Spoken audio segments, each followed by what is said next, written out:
ಪ್ರತಿಯೊಬ್ಬ ರೈತರುಗಳು ಪ್ರತಿಯೊಬ್ಬ ರೈತರು ಅಂತ ಹೇಳಿದ್ರೆ ಸಣ್ಣ 1,000 ರೂಪಾಯಿ ಪ್ರತಿ ತಿಂಗಳು ಪಿಂಚಣಿ ಅಂತ ಹೇಳಿರುವಂತದ್ದು. ಅದು ಯಾವಾಗಲಿಂದ ಪಿಂಚಣಿ ಕೊಡ್ತಾರೆ?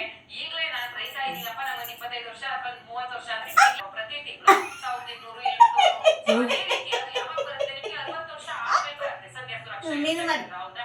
ಅದೇ ರೀತಿ ಈ ಒಂದು ಪ್ರಧಾನ ಮಂತ್ರಿ ಕಿಸಾನ್ ಮಾನ್ಧನ್ ಯೋಜನೆ ಕೂಡ 60 ವರ್ಷ ದಾಟಿದ ಮೇಲೆ ರೈತರುಗಳಿಗೆ 3,000 ರೂಪಾಯಿ ಕೊಡ್ತೀವಿ ಅಂತ ಹೇಳಿ. ಸೊ ಹಾಗಾದ್ರೆ ಹಿಂಗೆ ಅರ್ಜಿಯನ್ನ ಹಾಕೋದು, ಯಾರೆಲ್ಲ ಅರ್ಜಿಯನ್ನ ಹಾಕ್ಬೋದು ಅಂದ್ರೆ ರೈತರು ಅಂತ ಹೇಳಿದ್ರೆ ನೀವು ನಿಮ್ಮ ಅದಕ್ಕಿಂತ ನೀವು ಜಾಸ್ತಿ ಇದ್ದೀರಂದ್ರೆ ನೀವು ಅಲ್ಲಿ ಶ್ರೀಮಂತರು ಅಂತ ಯಾರು ಅರ್ಜಿಯನ್ನ ಹಾಕೋ ಆಗಿಲ್ಲ.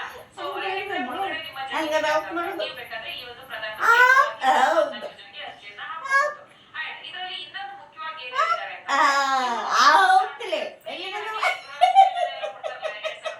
ಆ ರೀತಿ ಕೊಡಲ್ವಂತೆ. ಓಕೆನಾ? ಇದು ನೀವು ಅರ್ಥ ಮಾಡ್ಕೊಂಡು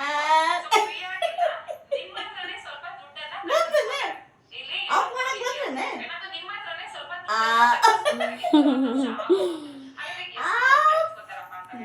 ನಿಮ್ಮ ಏಜ್ ಮೇಲೆ ಡಿಪೆಂಡ್ ಆಗಿರುತ್ತೆ. ಸೊ ಇಲ್ಲಿ ಯಾವ ಏಜ್ ನಿಂದ ಸ್ಟಾರ್ಟ್ ಆಗುತ್ತೆ ಅಂತ ಅಂದ್ರೆ ಮೊದಲನೇದಾಗಿ 18 ವರ್ಷದ ಮೇಲ್ಪಟ್ಟವರು ಹಾಗೆ 40 ವರ್ಷದ ಒಳಗಡೆ ಇರುವಂತ ರೈತರು ಅರ್ಜಿಯನ್ನು ಹಾಕಬೇಕು. ಓಕೆನಾ? 18 ವರ್ಷದ ಮೇಲ್ಪಟ್ಟವರು 40 ವರ್ಷ ಒಳಗಡೆ ಇರೋರು.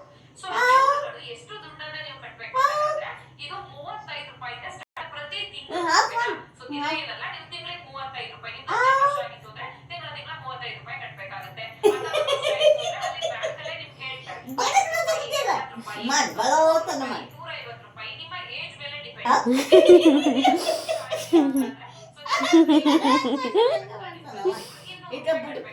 ಬ್ಯಾಂಕಿಗೆ